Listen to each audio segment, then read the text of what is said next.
In this video, we're going to solve the following question. First, let a and b be real numbers.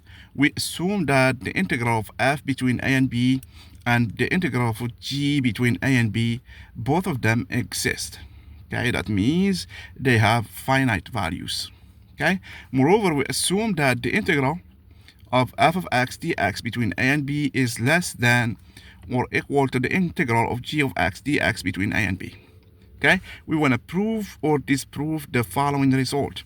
E raised to the integral of f is less than e raised to the integral of g, of course, between a and b. So this result is true. Okay, all we need to do is we can use some simple argument to prove it. Okay, the key idea is that we're going to introduce this function here.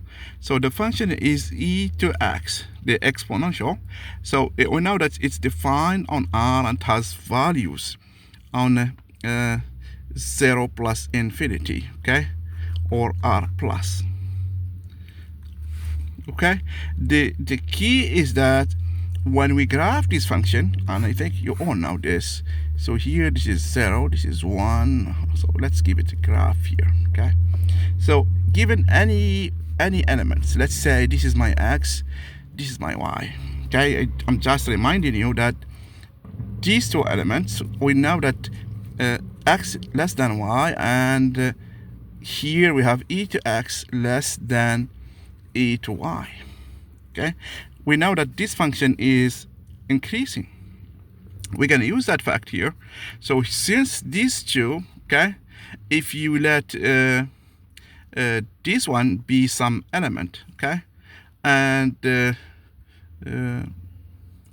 these two are in R, finite numbers, okay, therefore we can use the exponential. So here we're going to use this result. Let's say if a is less than b, then e of a is less or equal than less than e to b, with the assumption that if we have less than, then we have this result here, less than or equal.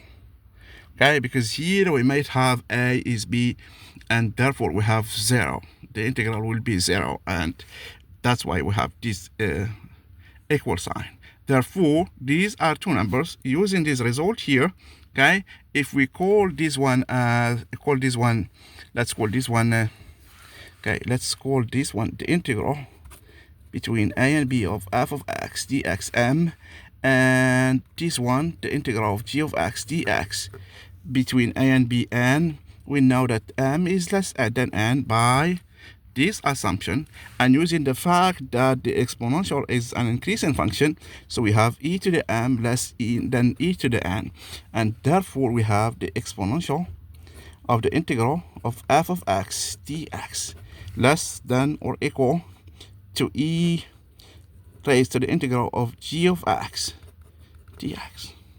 Okay, that's all we need to do. Okay, and this proves the result. Okay, there is another way of doing this one, but this is enough. Okay, using the fact here without writing this one, okay, and using that the exponential is an increasing function and these are just numbers, we can take the exponential of each one, okay, and get this result. You might have some different ideas. Please let me know in the comment section. Okay, if you see any errors or mistakes, please let me know, and I wish you all the best. Thank you.